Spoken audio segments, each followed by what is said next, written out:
앤트맨과 와스프에 숨어있는 양자역학이 궁금하다면 마블 팬이라면 누구나 흥미롭게 시청했을 바로 그 영화 앤트맨과 와스프를 본 적 있나요?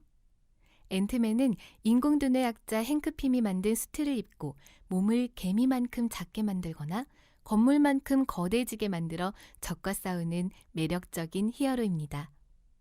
특히 이 앤트맨이 등장하는 시리즈는 그간 상상으로만 접하던 양자현상을 SF 기술의 화려한 그래픽으로 탄생시켜준 고마운 영화이기도 합니다. 그런데 여러분, 궁금하지 않나요? 과연 양자역학의 어떤 요소가 앤트맨을 개미만큼 작게 만드는 상상력을 불어넣어 준 걸까요?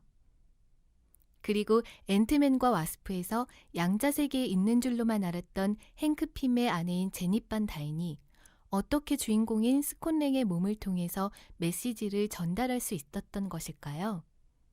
양자세계에 들어간 행크 핌의 몸 주변으로 분신술처럼 보이는 핌의 여러 모습은 대체 무엇이었을까요?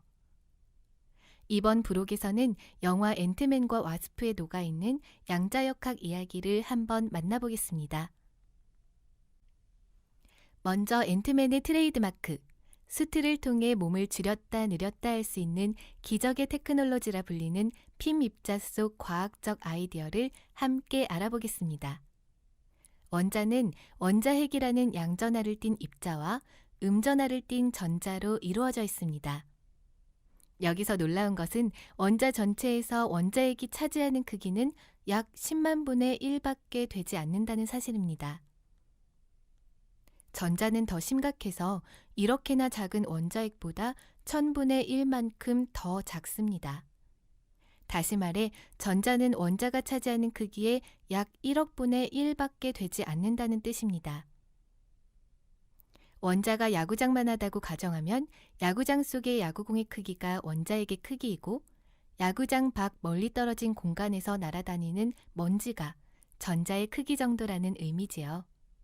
다시 말하면 이 세상을 구성하고 있는 원자는 대부분 텅텅 비어있는 공간이란 뜻입니다. 인공두뇌학자 행크 핌은 생각합니다. 만약 이 원자 속 빈 공간의 여백을 임의적으로 늘렸다 줄였다 할 수 있다면 세상에 있는 모든 것을 늘렸다 줄였다 할 수 있지 않을까? 이러한 상상에서 탄생한 것이 바로 핌 입자인 것입니다. 양자역학에 따르면 원자 속에 아무리 빈 공간이 많다 하더라도 양자세계에서 존재하고 있는 전자가 가질 수 있는 에너지는 띄엄띄엄 떨어져 있습니다. 이렇게 떨어진 공간에 특정한 양으로 정해져 있는 양을 양자라고 부르죠. 그리고 이렇게 에너지가 정해져 있는 공간을 제외한 모든 공간에는 입자가 존재할 확률이 매우 낮습니다. 앤트맨과 와스프 영화 속에서도 이런 희박한 공간을 잠시 확인할 수 있습니다. 그런데 핌입자는 이런 희박한 공간의 크기를 마음대로 조정할 수 있는 기적의 테크놀로지이기 때문에 원자의 크기 자체를 줄일 수 있고 따라서 수트를 입은 채로 몸집이 개미만큼 작아질 수도 그리고 건물만큼 커질 수도 있는 것입니다. 다음으로 주인공 스콘랭의 몸을 통해 제닛 반 다인과 어떻게 통신이 가능했는지에 관한 이야기입니다. 스콘랭은 행크 핌에게 자신의 꿈속에서 행크 핌의 아내이자 호프의 어머니인 제닛 반 다인이 되는 기묘한 체험을 한 사실을 알립니다. 이때 행크 핌은 스콘랭에게 제닛과 네가 양자 얽힘 상태인 것 같다고 이야기합니다.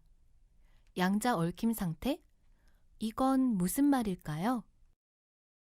여러분과 함께 간단한 사고 실험을 통해 양자 얽힘에 대해 알아보겠습니다. 먼저 구별할 수 없는 두 개의 원통과 빨간 공과 파란 공 하나씩을 상상해 봅시다. 이제 이 원통 안에 공을 하나씩 집어넣을 것입니다. 어느 공이 어디로 들어가는지 전혀 모르는 상태로 말이죠. 이제 이 원통 하나를 안드로메다로 보내버립니다. 그리고 하나는 여러분 곁에 두도록 하죠. 이렇게 하면 준비가 끝납니다. 이제 상상 속 그 원통을 열어 안에 어떤 공이 들어있는지 함께 확인해 볼까요? 어떤 색깔의 공이 들어있나요? 저는 파란색 공이 들어 있습니다. 그렇다면 이 순간, 이 시점에 여러분과 저는 안드로메다에 있는 바로 그 원통 안에 어떤 색깔의 공이 들어 있는지 바로 알 수 있습니다. 어떻게 알았냐고요?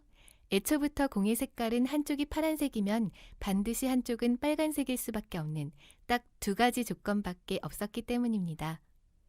그런데 양자역학의 관점으로 볼 때 원통을 열기 전까지는 이 원통 안에 어떠한 색의 공이 들어있는지 알 수 없고, 그렇다는 건 결국 이 상자 속에 있는 공이 확률적으로 정확히 반반인 상태가 동시에 존재하는 기묘한 상황이 발생하게 됩니다. 빨간색 공일 수도 파란색 공일 수도 있다는 가능성이 2분의 1씩 공존한다는 뜻이죠.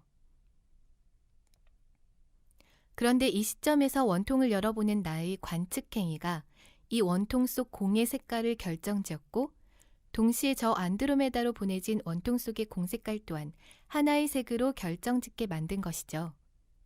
약 250만 광년 떨어진 머나먼 곳의 정보가 단 몇 초 만에 전달된 것입니다.